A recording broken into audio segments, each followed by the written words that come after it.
2000 साली कोविड-19 हा विषाणू आला आणि एक भयंकर अशी त्रासदी जगानं बघितली.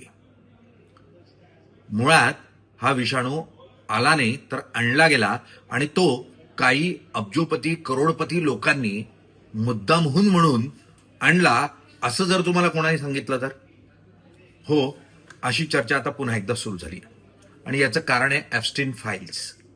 एप्स्टीन फाईल्स मध्ये जे ईमेल समोर येत आहे त्यामध्ये जेफ्री एप्स्टीन आणि बिल गेट्स यांच्यामध्ये काही कम्युनिकेशन्स, काही संवाद जे आहेत ते ईमेलवर झालेत. त्यामध्ये मुख्यतः याचं सुतोवाचे अशा स्वरूपाची चर्चा आहे. 1 वर्ष अगोदर अशा मोठ्या पॅन्डेमिकसाठी म्हणून, अशा त्रासदीसाठी म्हणून तयारी करायला हवी अशा स्वरूपाची या ठिकाणी चर्चा झालेली आहे. यामध्ये अमेरिकेतले काही मोठे राजकारणी आणि उद्योजकही सामील आहेत. मुळात हे ठरवून केलं गेलं का, हा त्यानिमित्तानं प्रश्न तयार होत आहे. इतकंच नाही, इस्रायलमध्ये नेतन्याहू जे तिथले राष्ट्राध्यक्ष आहे त्यांच्या कॅबिनमध्ये एक सिरिंज ठेवलेली आहे, इंजेक्शन. हे इंजेक्शन एखादी मिसाईलचं मॉडेल ठेवावं असं काचेत बंद करून ती सिरिंज ठेवण्यात आलेली आहे. ती का, असाही प्रश्न उपस्थित होतोय. त्याचे फोटो व्हायरल केले जात आहेत. मुळात श्रीमंतांनी जगावर एक मोठी त्रासदी तयार केली आणि त्यातून कोट्यावधी अरबोचा नफा मिळवण्याचा प्रयत्न केला का, हा प्रश्न या निमित्तानं तयार होतोय.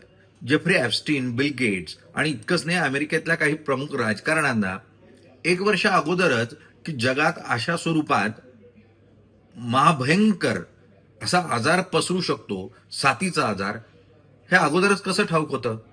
त्यासाठी म्हणून बिल गेट्स फाउंडेशननं या क्षेत्रामध्ये काम करणाऱ्या कंपन्यांमध्ये गुंतवणूक का केली, हा प्रश्न उपस्थित होतोय.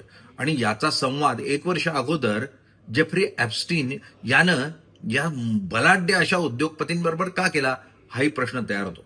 मुळात कोविड नंतर सातत्यानं हा प्रश्न उपस्थित होत होता की कोरोना किंवा कोविड हा मुळात आलेला नाही तर तो आणला गेलेला असा आजार आहे आणि त्यातून काहींना कोट्यवधी रुपयांचा नफा मिळवायचा आहे.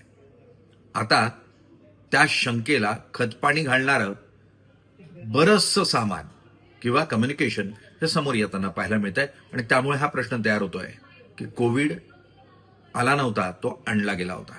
आज ब्लॅक अँड व्हाईट मध्ये इतकंच. बघत राहा उद्या नवीन विषयासह.